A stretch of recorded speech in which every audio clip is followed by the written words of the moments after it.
Voilà. Donc, je suis chargé de vous présenter la vision des malades. Alors, je dirais des malades et des parents de malades, puisqu'on a vu, il y a une dimension bien sûr pédiatrique et une dimension adulte. Alors, ce n'est pas uniquement ma vision personnelle que je vais partager avec vous, même si je suis concerné, puisque ma fille a été diagnostiquée par l'amyotrophie spinale il y a maintenant bien des années, puisqu'elle va sur ses 38 ans aujourd'hui. Donc c'était un autre monde, une autre époque. Et d'ailleurs, c'est ce dont c'est ce que je voudrais partager avec vous. Je me suis aussi appuyé sur tous les questionnements que les malades, les parents font remonter vers notre association. Et puis, j'ai aussi interrogé les malades eux-mêmes, c'est-à-dire que, vous le savez peut-être, nous avons à l'intérieur de la FM Téléthon des groupes d'intérêt, c'est-à-dire un rassemblement des malades concernés par une pathologie ou un groupe de pathologies. Donc, par rapport à ce que je vais partager avec vous, je me suis aussi réassuré auprès du groupe d'intérêt amyotrophie spinale. Alors, je vais parler en deux temps. Donc, une première partie, ça sera pour revenir sur le progrès thérapeutique de une génération, de ces 30 dernières années, et le rôle justement que les malades, en tant qu'acteurs, plus que patients et surtout pas usagers, comme ça a été évoqué ce matin par Carole. Non, les malades sont acteurs, ils sont même acteurs du progrès thérapeutique et c'est ça que je voudrais partager avec vous. Et puis dans un deuxième temps, je parlerai des attentes, de leur vision, de notre vision et des attentes d'aujourd'hui dans ce contexte passionnant, foisonnant du progrès thérapeutique que nous connaissons depuis 5 ans maintenant, depuis le premier traitement qui a été mis à disposition des malades. Donc la première partie, un petit retour historique, je vais être assez rapide et assez synthétique. Alors, je suis remonté à l'année de naissance de ma fille, 1983. On peut dire que 1983, c'était le désert thérapeutique, bien sûr. Lorsque nous avons eu le diagnostic pour notre fille Marie-Lise, le neuropédiatre qui nous a reçus nous a dit maladie génétique incurable. Et il a rajouté espérance de vie jusqu'à la grande adolescence. C'est dire s'il y avait besoin de faire progresser les connaissances, puisque aujourd'hui, Marie-Lise, que vous voyez à gauche sur la photo, aujourd'hui, je disais, elle a 38 ans. Et puis 2016, c'est-à-dire une génération après, les premiers... alors, j'ai mis 2016 parce que c'est le Spinraza, hein, c'est le nusinersen, et puis ce qui a suivi aujourd'hui et qui crée un contexte complètement différent. Il y a 30 ans, on nous disait maladie incurable, on va accompagner la maladie, il faudra faire de la kiné, il faudra faire de la prise en charge respiratoire. Aujourd'hui, même si le diagnostic est bien sûr toujours aussi sévère, on dit aux parents, amyotrophie spinale, il y a des options. C'est une maladie génétique, sévère, grave, mais il y a des options thérapeutiques et on va discuter avec vous de la meilleure option thérapeutique. C'est un changement complet, de paradigme. Alors, il faut remonter à la fin des années 80. Là, c'est le petit moment historique. La FM Téléthon, dans ces années-là, organisait des rassemblements de familles. Ici, un rassemblement des familles SMA. Alors, c'était des diagnostics cliniques, symptomatiques, bien sûr, parce qu'il n'y avait pas de diagnostic génétique, mais il s'agissait de rassembler les malades concernés par la pathologie pour organiser les prélèvements d'échantillons sanguins permettant de constituer les banques d'ADN dont avaient besoin les généticiens, je me tourne vers Suzy, pour travailler à l'identification du gène dont la mutation est causale de la maladie. Donc ça a commencé à la fin des années 80, et vous voyez qu'il y avait déjà beaucoup de petits patients déjà acteurs du développement thérapeutique. Une date forte, c'est 1990, la création du laboratoire Généton, qu'on pouvait qualifier dans ses premiers stades de développement de vie d'usine à traquer les gènes, puisque Généton, dans ces époques-là, était dans la génomique fondamentale. Et il a marqué l'histoire de la génomique en publiant entre 1992 et 1996 les premières cartes du génome, dont les points de repère qu'il apportait ont permis aux généticiens de travailler à l'identification des gènes responsables des maladies génétiques, dont celui de l'amyotrophie spinale. Bien sûr, nous allons y revenir. Il faut se rappeler que dans ces années-là, on connaissait tout au plus une dizaine de gènes dont une mutation était causale d'une maladie génétique. Juste pour faire le saut quantitatif, aujourd'hui, on connaît de l'ordre de 4000 gènes dont une mutation est responsable d'une maladie génétique. Alors, puisqu'on parle d'amyotrophie spinale, année 1990, moment émotion, Suzy, une photo, alors c'est une photo qu'on a déjà diffusée des dizaines et des dizaines de fois. Il faut parler de la saga de la découverte du gène SMN1 dans les années 90 à 95 par cette équipe de l'hôpital Necker, et Suzy est avec nous. Judith Melki ne semble pas être dans la salle, mais ça a vraiment été finalement le point de départ. Il y a malheureusement sur cette photo un certain nombre de petits malades qui ne sont plus parmi nous aujourd'hui. Mais donc 1995, identification du gène SMN1, c'était donner un visage à la maladie.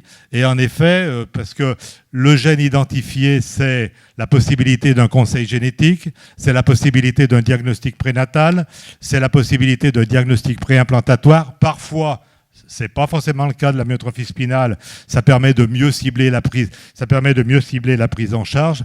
Et puis surtout, c'était à partir de cette connaissance-là, la voie ouverte à la thérapie du gène, puisque après le gène SMN1, il y a eu tout un travail qui a permis de comprendre d'abord le gène SMN1, la protéine SMN, le gène SMN2, et donc d'identifier des voies thérapeutiques d'action pour mettre en œuvre ces thérapies du gène. Et donc, pour ce qui concerne la FM Téléthon et son laboratoire Généthon, c'est en 2004 que Martine Barkatz, au sein de Généthon, a commencé à travailler sur la thérapie génique pour la SMA.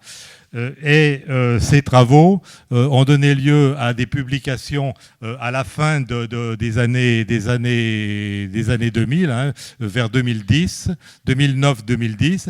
En fait, Martine Barkatz a démontré deux choses. D'une part, qu'un vecteur de thérapie génique, un vecteur AAV qui portait la construction intégrant le gène correcteur du gène SMN1 était capable de prolonger la vie de souris, les souris SMN delta 7 qui n'ont que une semaine ou deux de vie, les prolonger de l'ordre de 200 à 300 jours, donc quelque chose d'extrêmement important. Et puis elle a aussi démontré que cette construction génétique traversait la barrière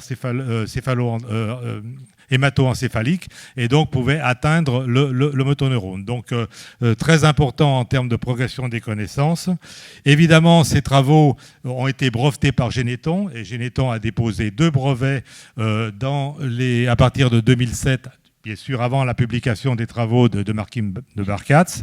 Vous connaissez la suite, c'est Avexis qui aux États-Unis a continué le développement et la mise au point d'une thérapie génique. Avexis, aujourd'hui, Novartis Gene Therapy a signé un accord de licence avec Généthon, puisque les travaux de Martine Barkatz préfiguraient cette possibilité d'agir sur le gène SMN1 dans cette correction génétique. Et donc, nous sommes... Alors, je suis passé peut-être un petit peu vite. Voilà, ça c'est le facsimilé des brevets qui avaient été déposés.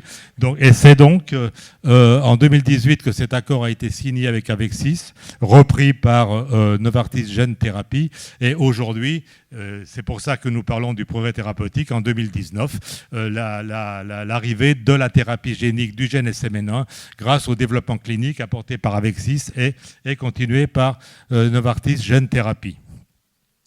Ce qui fait que du point de vue du paysage d'aujourd'hui, rien, je disais au début des années 80, 3 thérapeutiques aujourd'hui, bien sûr. Alors, dans l'ordre, je vais dire dans l'ordre d'apparition à l'écran, d'abord le nusinersen, le Spinraza, qui à la fin de 2016, début 2017, est arrivé en France sous forme d'ATU, ATU nominative, ATU de cohorte, et qui est aujourd'hui inscrit à la liste en sus avec un mécanisme dérogatoire qui fait qu'il est inscrit inscrits sur la liste en sus pour les types 1 et 2 et permettent d'être aussi accessibles au type 3.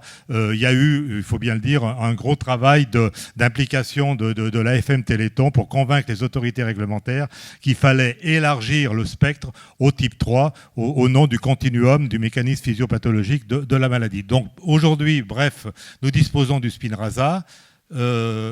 Ensuite, à partir de mai 2020, c'est le Zolgensma qui tout de suite a bénéficié, donc la thérapie génique du gène SMN1, qui tout de suite a bénéficié d'une ATU en France et qui est aujourd'hui accessible dans le cadre du mécanisme de post-ATU.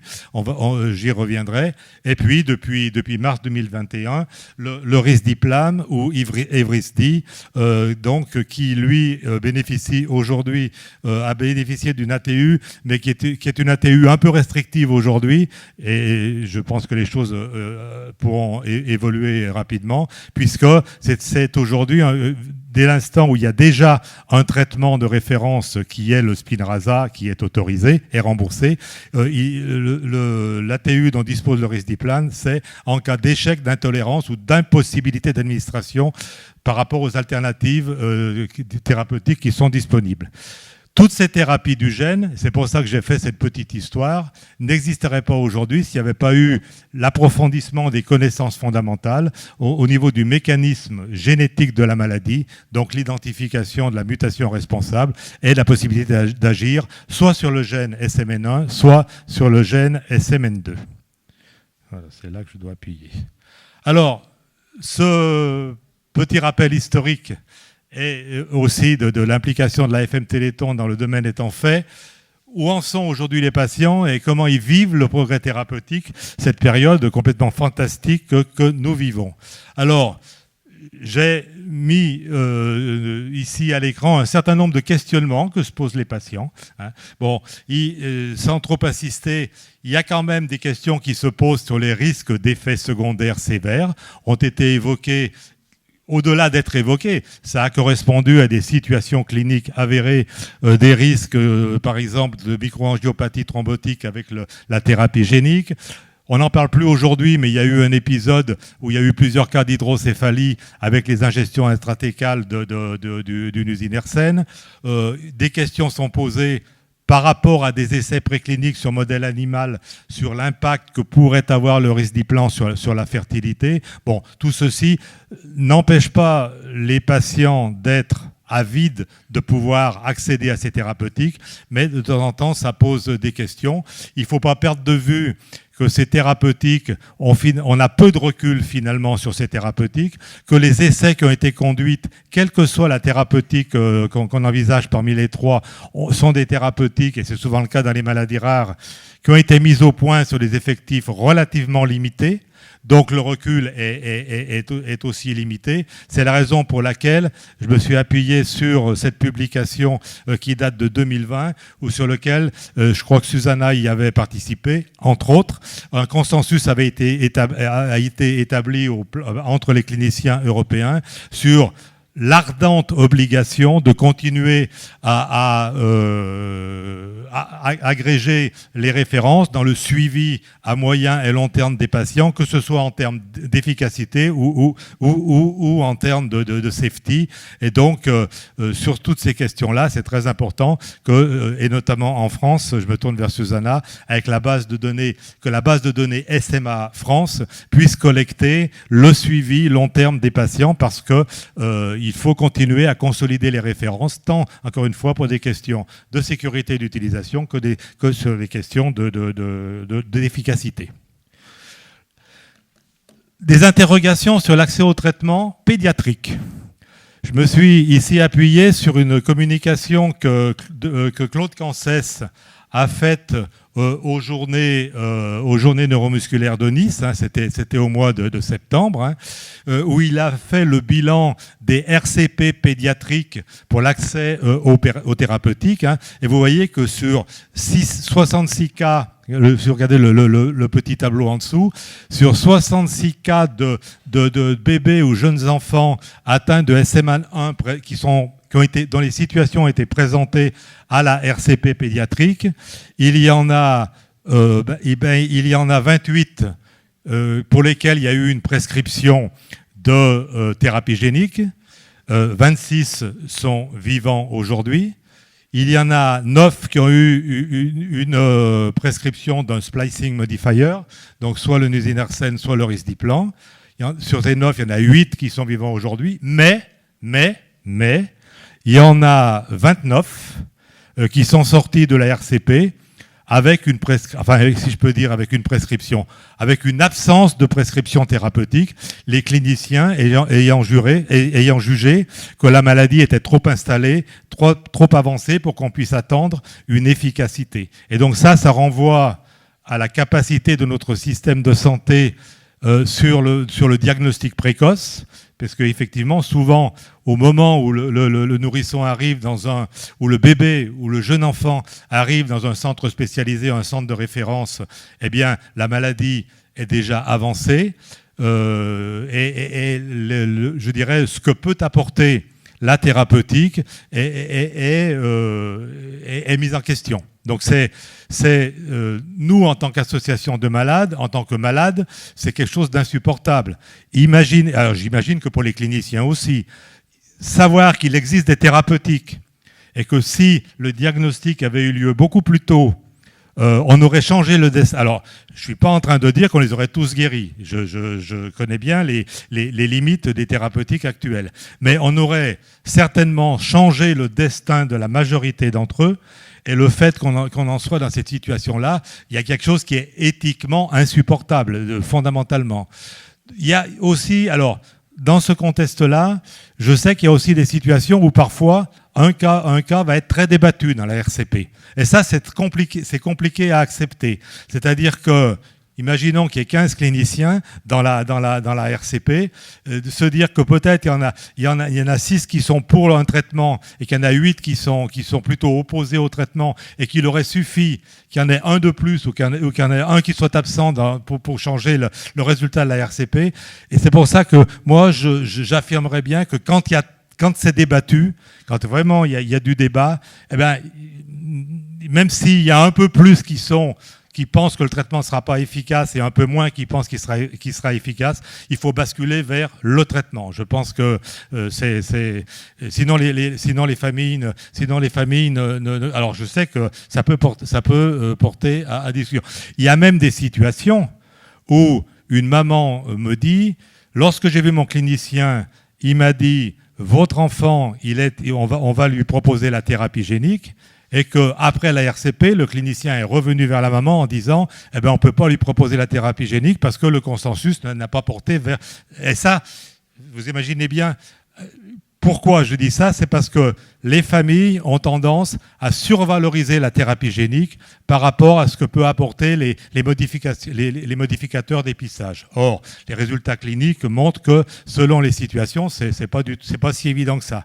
Mais les familles ont tendance à survaloriser la thérapie génique. Et donc, quand il y a ces situations-là, c'est ingérable pour les services qui doivent accompagner derrière les patients parce que ça crée une telle incompréhension. Et comme nos services d'accompagnement n'ont pas les arguments qui ont pu être débattus dans la RCP, c'est très difficile pour nos équipes de faire un accompagnement de qualité. Et donc, vous voyez que si on se base sur ces chiffres, au final, compte tenu de l'incidence de la myotrophie spinale de type 1, ça veut dire qu'il y a de l'ordre d'une trentaine de bébés chaque année qui ne sont pas traités, alors que si on les avait identifiés quelques semaines plus tôt ou quelques mois plus tôt, ils auraient bénéficié d'un traitement. Alors, c'est pour ça que seul le dépistage néonatal permettra de sortir de cette situation, et c'est pour ça que... Mais j'y reviendrai sur la fin de ce topo. Pour les adultes, alors j'ai écouté qu'une partie du topo de Vincent tout à l'heure. Il y a du rouge, il y a du vert. Sur le rouge, c'est qu'il y a finalement un temps long entre l'autorisation réglementaire et le moment où le traitement a pu être proposé aux adultes dans les consultations spécialisées. Alors, quelque part, il y a alors je sais... J'ai bien entendu ce que disait Pascal tout à l'heure sur la situation de l'hôpital public, sur les moyens, sur les ressources humaines. Bon, mais c'est logique qu'un représentant des malades dise Aujourd'hui, à date, tous les patients adultes SMA, on devrait leur avoir proposé un traitement, soit nusinersen, soit Spinraza, et c'est loin d'être le cas aujourd'hui. Bien sûr, je cite pour mémoire les difficultés d'injection du Spinraza en intratécal pour les adultes qui ont des fortes déformations orthopédiques, c'est bien connu. Ces thérapeutiques, elles créent des nouveaux besoins de prise en charge, et je pense qu'il faut insister là-dessus, parce que jusqu'à présent, quand on parlait de la compensation de la perte de fonction, en fait, on courait après la maladie. On était dans une vision de dégradation progressive. Aujourd'hui, ces mêmes outils, ces mêmes possibilités que la technique nous apporte, il faut les voir aussi dans une perspective de réacquisition de capacités physiques. Donc ça change complètement la donne.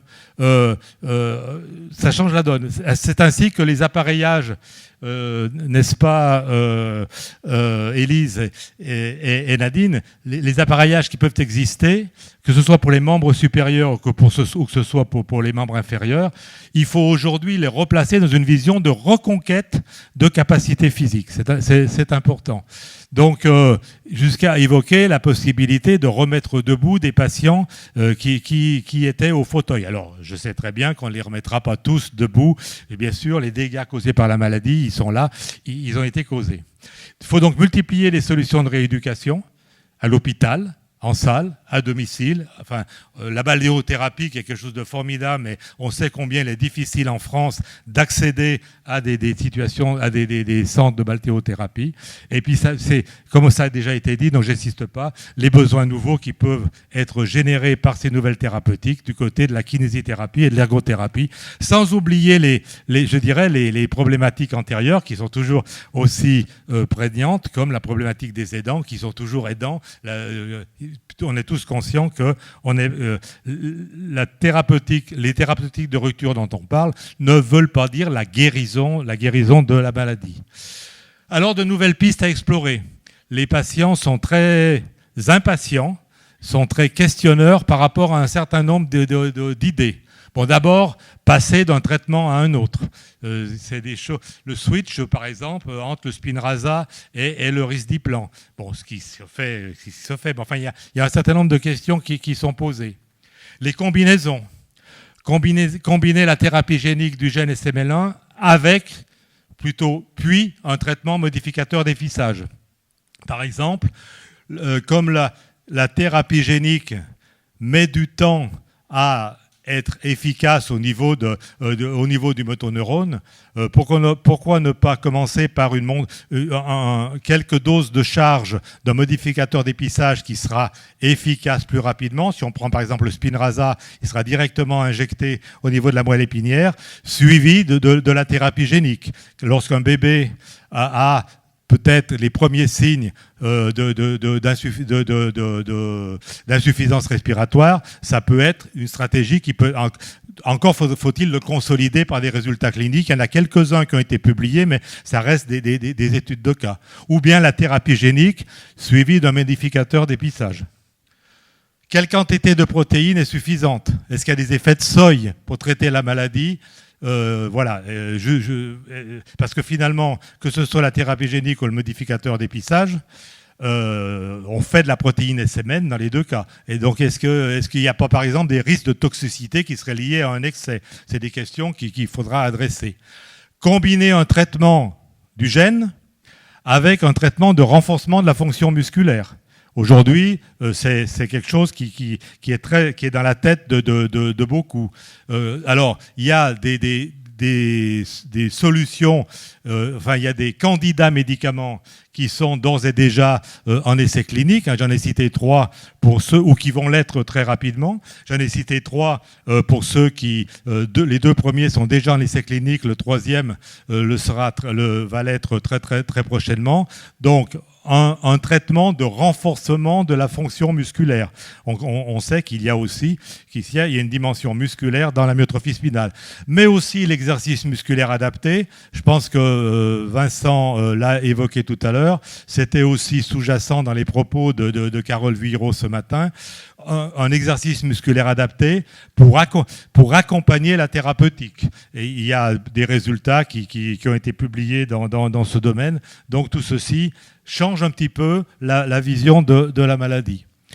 Ensuite, ces dernières années, il y a d'autres références qui ont été publiées sur le fait que la myotrophie spinale, qui était considérée qu'une maladie du motoneurone, est finalement une maladie multisystème. Puisque, alors sans rentrer dans le détail, ont été évoqués, par exemple, dans cette revue bibliographique qui a été faite par Rashmi Kothari d'Ottawa, il a relevé les effets qui ont pu être cités dans la littérature liés à la myotrophie spinale sur le foie, sur le pancréas, les effets gastro-intestinaux, sur les os, thymus, sur le cœur, sur le muscle bien sûr, sur l'humeur et les aspects vasculaires. Donc il y a un certain nombre de choses qui sont importantes. J'ai dit une bêtise parce que spleen c'est autre chose là, en anglais je sais pas. C'est la rate. Voilà.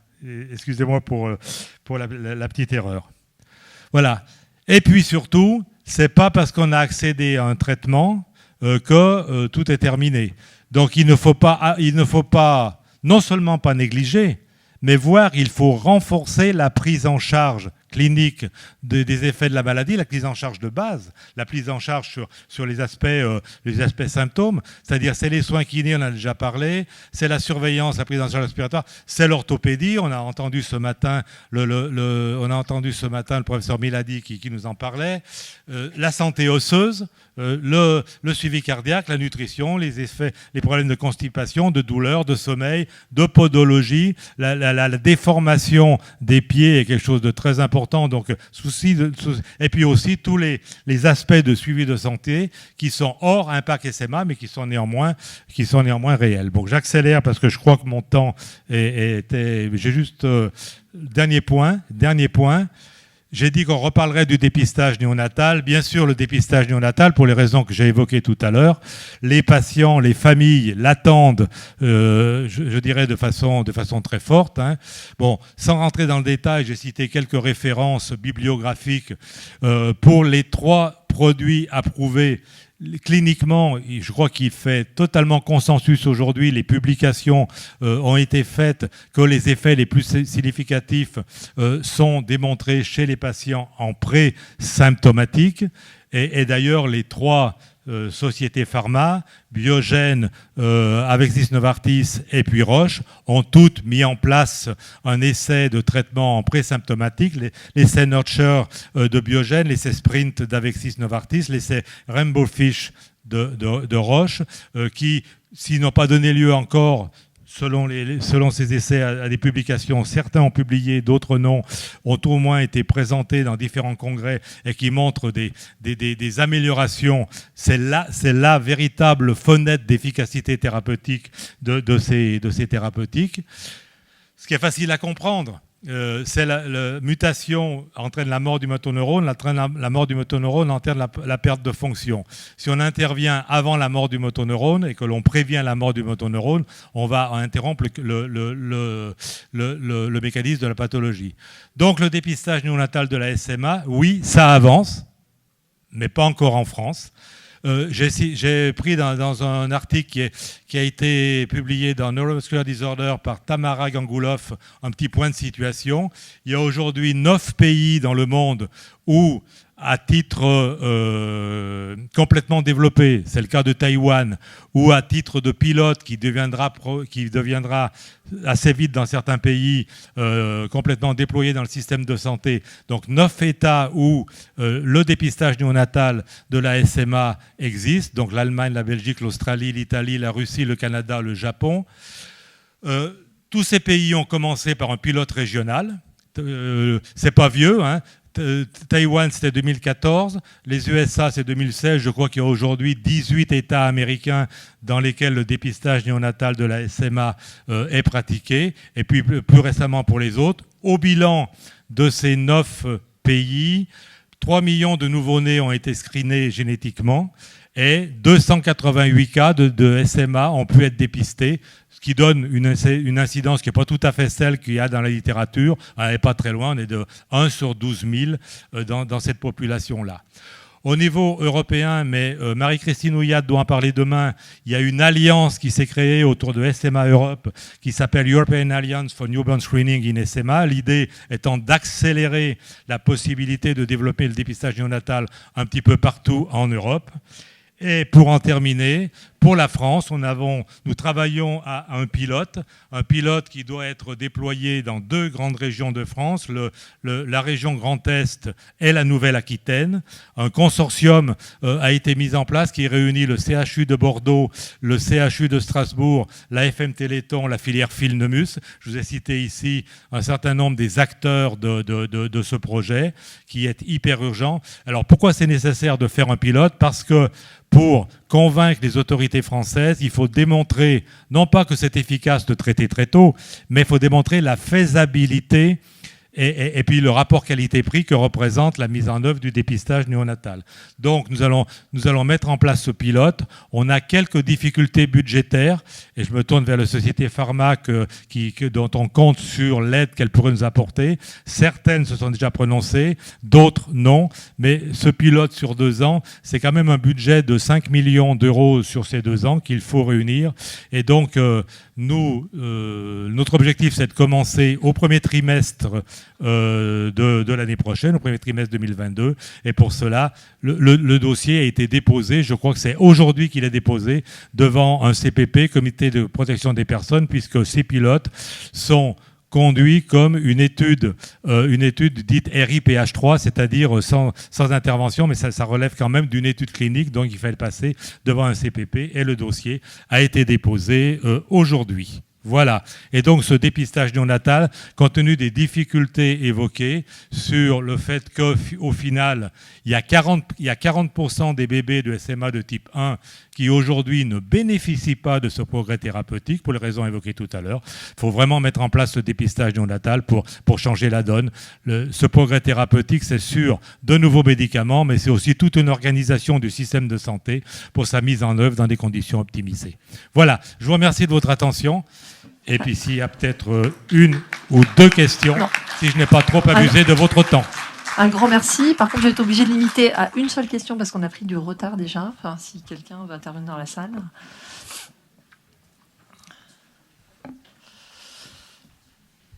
Et justement, en fait, la question que je me pose, c'est pourquoi est-ce qu'en France, on en est là au niveau de cette situation de dépistage qu'on ne peut pas faire ? Est-ce que c'est juste une question d'éthique ou est-ce qu'il y a d'autres raisons ?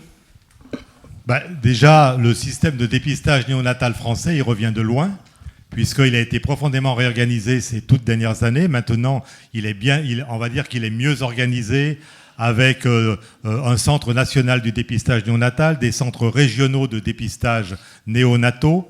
Alors vous savez que la France n'est pas sur la première ligne sur la première marche du podium en termes de dépistage néonatal. On dépistait jusqu'à hier 6 maladies, essentiellement des maladies du métabolisme, plus la mucoviscidose, plus la drépanocytose, mais dans une vision un petit peu ciblée.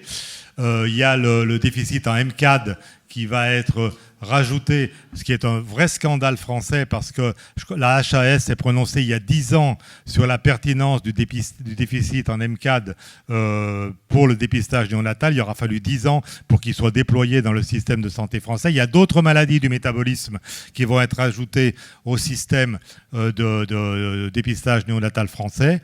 La myotrophie spinale sera, et je parle bien au futur et pas au conditionnel, sera la première maladie qui sera dépistée grâce à une technologie génétique, puisque pour la myotrophie spinale, pour la dépister, il faut rechercher la mutation causale, ce qui est complètement différent de toutes les autres, pour lequel c'est un test de biochimie qui permet de révéler les symptômes.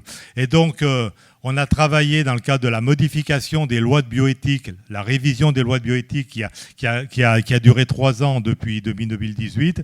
Et après maintes épisodes, nous avons réussi à faire rentrer un article dans la loi des bioéthiques qui ouvre la voie, la possibilité de faire du dépistage génétique en population générale, parce que là, il s'agit bien de screener 740 000 nouveau-nés chaque année, sans mettre en place toute l'artillerie lourde de l'explication, de l'étude familiale, de recevoir les parents en consultation, d'identifier les apparentés qui, en cas de révélation d'une maladie génétique grave, devraient être informés, etc., etc. Donc, on va pouvoir le faire. Mais malheureusement, ça passe par un avis de la HAS. Et apparemment, je ne suis pas non plus un hyper spécialiste de ces questions, la HAS ne se satisfait pas uniquement des publications internationales qui existent dans le domaine.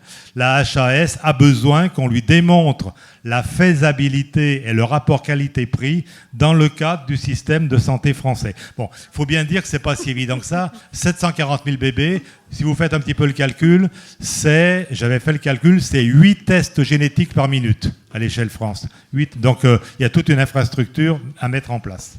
Voilà. Bon, je suis trop long, je suis trop bavard, donc je laisse la place aux autres. Ouais.